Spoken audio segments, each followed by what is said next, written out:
A very good afternoon to everyone. आज हम पढ़ेंगे ओलिगोसैकेराइड और पॉलीसैकेराइड के बारे में। ओलिगोसैकेराइड में भी डाइसैकेराइड जो होते हैं वो ज़्यादातर अर्थ पे प्रेजेंट होते हैं, इसलिए हम डाइसैकेराइड के बारे में पढ़ेंगे। डाइसैकेराइड क्या होता है, उसमें दो मॉलिक्यूल होते हैं कार्बोहाइड्रेट के या मोनोमरिक यूनिट होते हैं और वो एक बॉन्ड से बनते हैं जिसको बोलते हैं ग्लाइकोसिडिक बॉन्ड।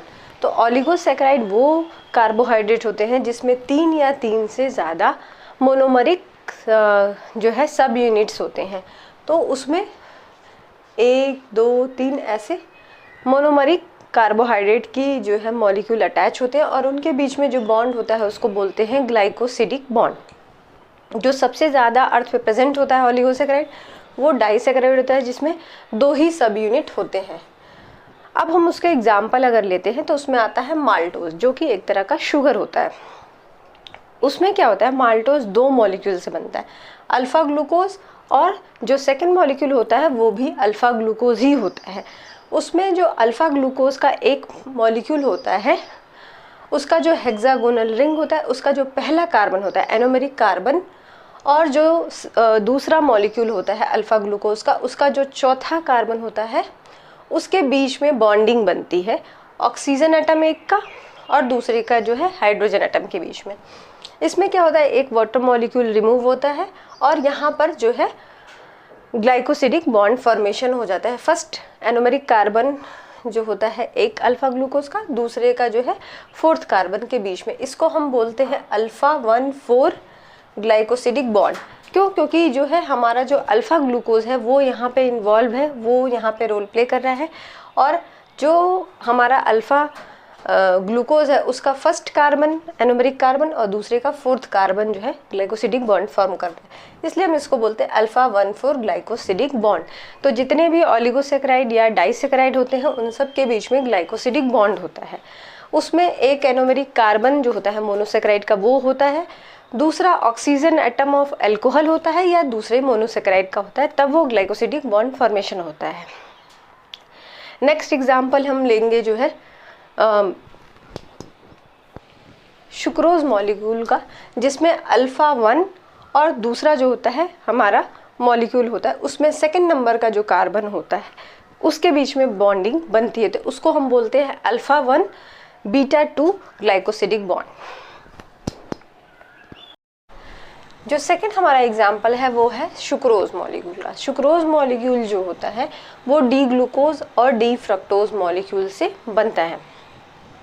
डी ग्लूकोज और डी फ्रक्टोज जो होते हैं उसमें डी ग्लूकोज हेक्सामेरिक स्ट्रक्चर होता है यानी 6 कार्बन रिंग स्ट्रक्चर होती है, जबकि जो डी फ्रक्टोज जो होता है वो 5 जो है कार्बन की रिंग स्ट्रक्चर होती है। दोनों में जो है 6 कार्बन मॉलिक्यूल होते हैं बेसिक मोनोमरिक यूनिट में। जब हम डी ग्लूकोज और डी फ्रक्टोज को एक साथ रखते हैं तो जो हमारा जो होता है कार्बन नंबर 1 और जो है कार्बन नंबर 4 जो होता है उनके बीच में ग्लाइकोसिडिक बॉन्ड फॉर्मेशन होता है। उसमें एक वाटर मॉलिक्यूल रिमूव हो जाता है और डी ग्लूकोज का जो कार्बन एनोमेरिक कार्बन फर्स्ट होता है उसके जो है हाइड्रोक्सी ग्रुप, और जो हमारा पेंटागोनल साइक्लिक स्ट्रक्चर होता है डी फ्रक्टोज का, उसके कार्बन एनोमेरिक कार्बन जो हमारा 4th नंबर का होता है उसके बीच में हमारा ग्लाइकोसिडिक बॉन्ड फॉर्मेशन होता है। इसको हम बोलते हैं alpha 1 2 beta glycosidic bond. Alpha 1 और 2 बीटा इसलिए कहते हैं कि क्योंकि ये जो होता है अल्फा स्ट्रक्चर कॉन्फ़िगरेशन होता है और ये जो होता है फ्रक्टोज वो बीटा कॉन्फ़िगरेशन में स्ट्रक्चर फॉर्म करता है।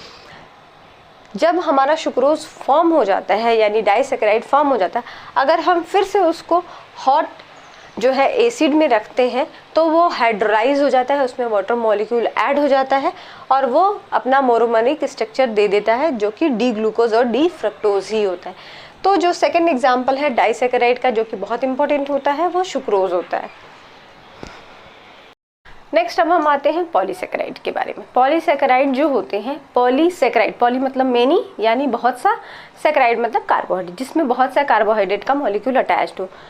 पॉलीसेकेराइड जो होता है हमारे नेचर या इन्वायरमेंट में हर जगह प्रेजेंट होते हैं। किसी सेल के मैकेनिकल स्ट्रेंथ के लिए ये बहुत ज़्यादा ज़रूरी होती है। ये सेल के स्ट्रक्चर के लिए और जो है स्टोरेज में भी, जैसे बहुत से मॉलिक्यूल्स होते हैं, जैसे ग्लाइकोजन होता है और बहुत से जो है मॉलिक्यूल होते हैं वो हमारी बॉडी में स्टोरेज होते हैं, वो सारे पॉलीसेकेराइड ही होते हैं। इनको हम लोग ग्लाइकन्स भी कहते हैं।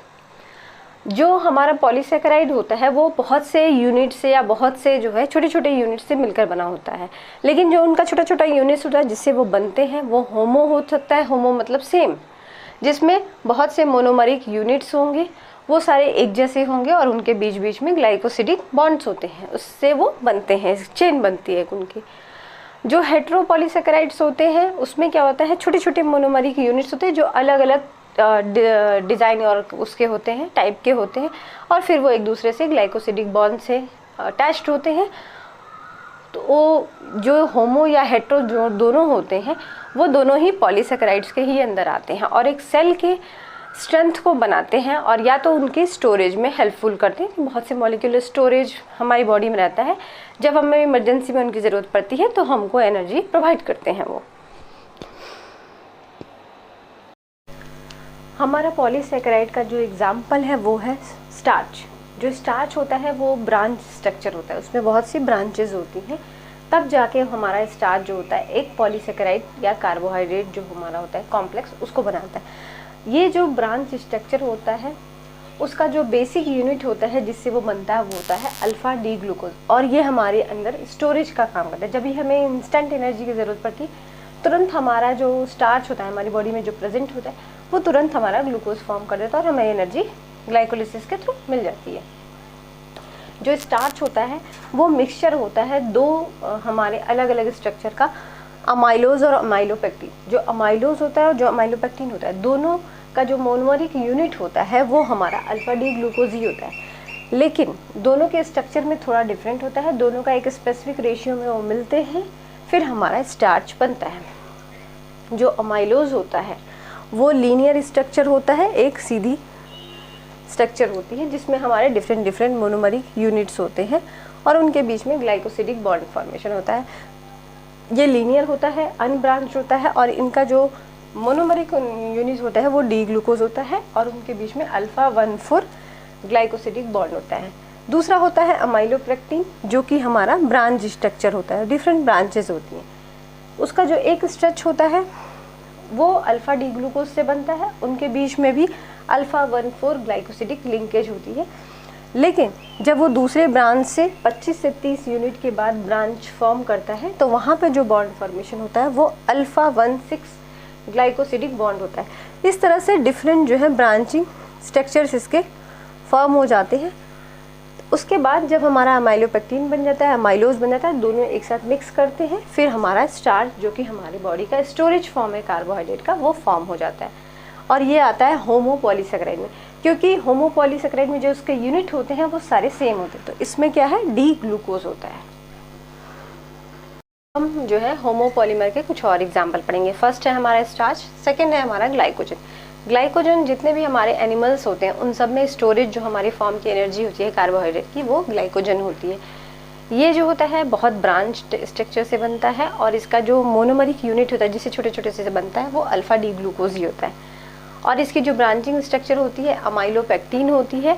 अमाइलोपेक्टिन बहुत ज़्यादा ब्रांच स्ट्रक्चर होता है इसके में और उसमें 8 से 10 मोनोमरिक यूनिट से छोटे छोटे यूनिट्स के बाद ये अपनी ब्रांचिंग बना लेता है। इस तरह से ये पूरा एक नेटवर्क टाइप का बनाता है, उसके बाद ही हमारा ग्लाइकोजन बनता है। जब हमें एनर्जी चाहिए होती है ये ग्लाइकोजन अल्फ़ा डी ग्लूकोज में ब्रेक होता है, फिर वो अल्फ़ा डी ग्लूकोज ब्रेक होने के बाद एटीपी फॉर्म करता है जो कि हमारा एनर्जी करेंसी या मॉलिक्यूल होता है।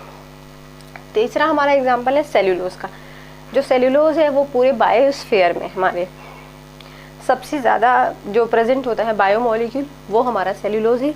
ये लीनियर स्ट्रक्चर होता है, एक सीधी लाइन में एक स्ट्रक्चर बनता है जिसके छोटे छोटे जो यूनिट्स होते हैं हमारा डी ग्लूकोज से बनता है।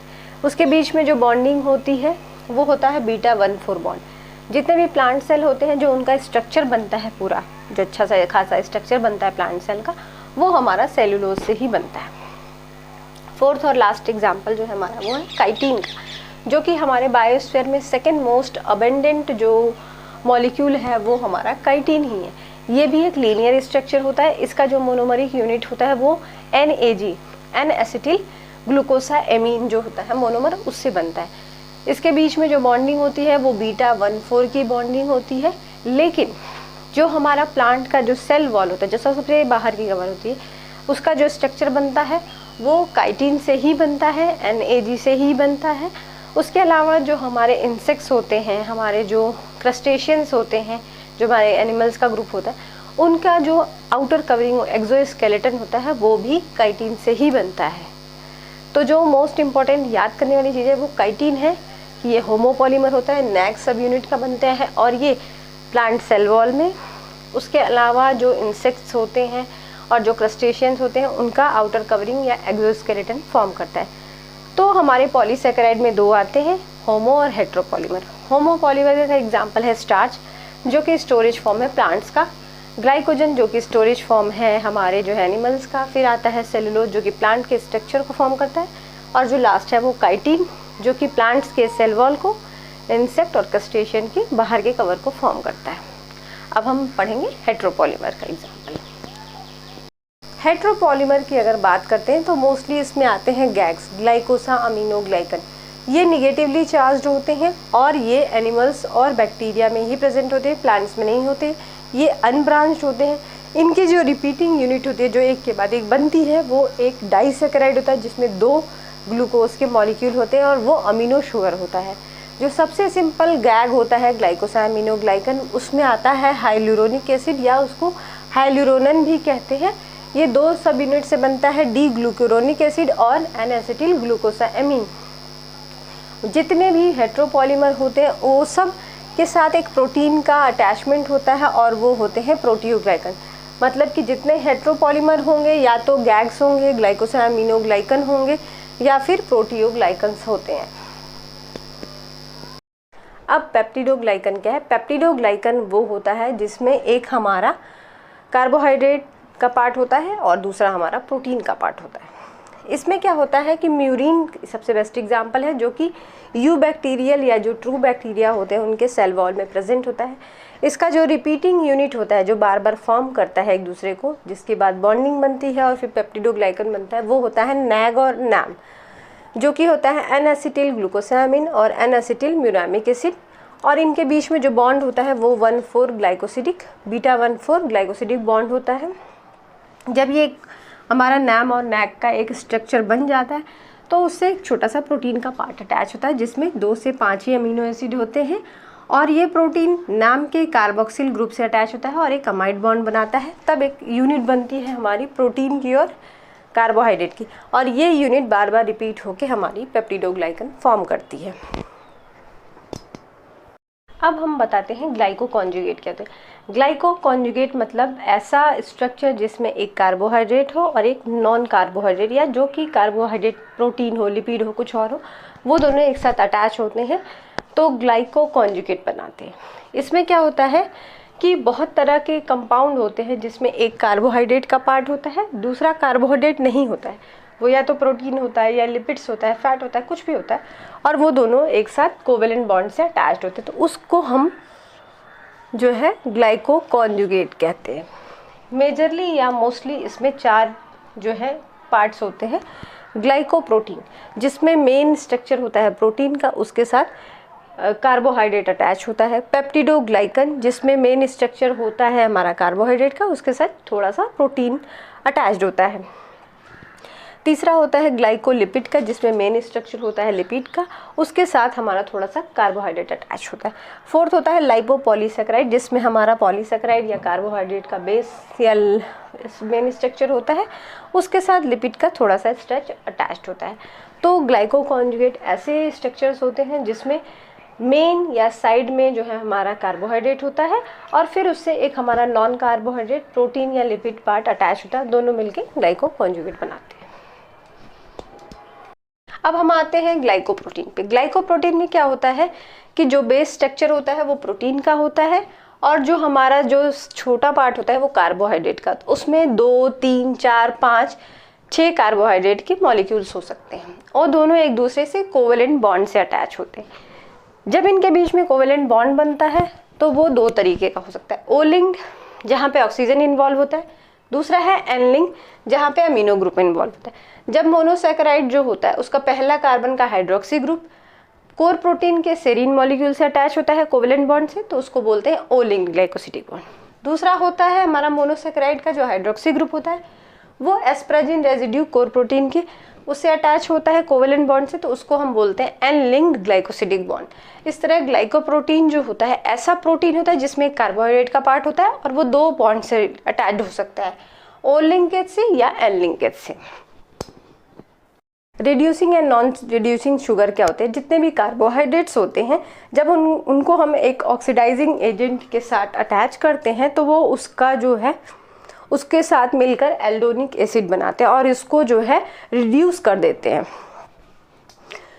जितने भी हमारे कार्बोहाइड्रेट्स होते हैं जिनमें फ्री हमारा एल्डिहाइड ग्रुप होता है उन सब को हम रिड्यूसिंग शुगर कहते हैं। जितने भी मोनोसैकेराइड है मतलब जिसमें सिंगल कार्बन की कार्बोहाइड्रेट की यूनिट होती है उन सब में फ्री एल्डिहाइड या कीटोन ग्रुप होता है, तो वो सारे रिड्यूसिंग शुगर में, तो उन सबको अगर हम किसी ऑक्सीडाइजिंग एजेंट के साथ रखते हैं तो वो उसके साथ एल्डोनिक एसिड बना देंगे या कीटोनिक एसिड बना देंगे।